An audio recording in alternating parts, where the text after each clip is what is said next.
process than it is anything else. But the spouse or decision maker is not there, right?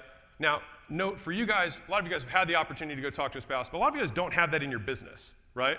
Like, spouse ain't there, and they leave, they're not coming back, right?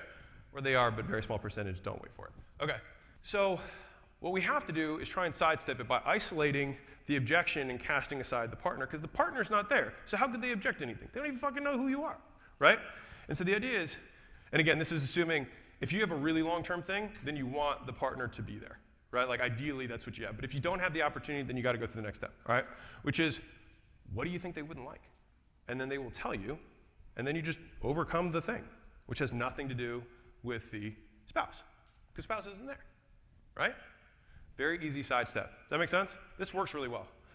It's like, why wouldn't they? Well, it's like, well, because they don't want me to fail. Ooh, they don't want you to fail. Let's talk about you. And so this is the process that I walk through. Do they approve of your current struggle? Are they happy that you're struggling? No. Okay. Then why would they not approve of something that's going to fix something they already don't approve of? Right? They're not happy with how you're currently doing. Why would they be against something that's already making them unhappy? Right?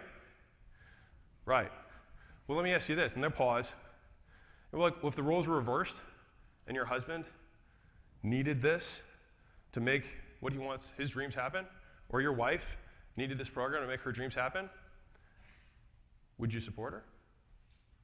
Then why wouldn't you support you? Right? Right. And I think the real problem that we're dealing with here, and this is the kicker, this is for everybody, is that you're asking for permission instead of support. Because it is your life, not theirs. And what happens is, if you give that power to them, and then 2 years from now, you're still fat, you're still poor, whatever it is, who are you going to blame? Them. And so that's when you have a resentful marriage, because you didn't own your shit. And so I'm not saying you shouldn't explain the decision to them, but the way you explain it to them is what I just said, which is if I don't do this for me, I'm going to end up resenting you. And I don't want that.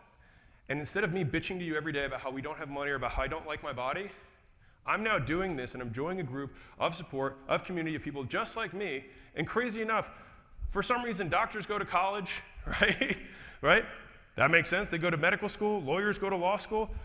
But where do entrepreneurs go? There's no entrepreneur school. No one teaches this stuff. But it turns out there are people who teach it just for this specific industry. And I can take failures of 1,000 people and pack it into a year. And it's 1/10 the price of a 4-year degree, right? And so instead of whining to you, what I commit to is I'm going to show up and be a better husband, a better wife, a better partner. I'm not going to bitch to you about this stuff because I'm going to take this seriously. I'm going to go all in, and I'm not asking you for permission. I'm just asking for your support, all right? That's how you can overcome it, because I'm going to be real with you. It is about them, and you have to believe that. Like, you can't say this unless you believe it, because you save marriages by showing people that they're the ones in control. Because if they keep saying, my husband's not going to let me buy a weight loss program, what do you think she's secretly saying? I can't believe you won't let me do it, right? If that's real. If she's using it as a foil, you sidestep it, you get to self, right? But that might be the real thing. And if that is the thing, then you have to let them step into that. And that's where, having a 3-day no sweat guarantee or something like that is also helpful. It's like, hey, sign up. And I use a lot of rapport and humor in my selling. And so I'd be like, hey, Cindy, if you sign up and you tell your husband and he's upset, when he sees you, he's like, girl, I don't want you to get in shape. I want you to stay overweight. I want you to put those sweatpants on. I want you to sit on that couch, reach your hand in a bag of Cheetos, put the Cheetos fingers on there. I want you to create generational unhealth. I want you to live 10 years less long. I want you to see our grandkids. I don't want that, right? I want to marry a younger, better you sooner because you're going to have a heart attack. If he says that to you, you have him call me, and then they're like cracking up, and you're like, okay. Listen, sign up, 3-day no sweat. Like, if he does tell you that he just wants you to be out of shape and never leave him because he doesn't want you to get too hot because he's insecure, if he says that, just let me know, all right?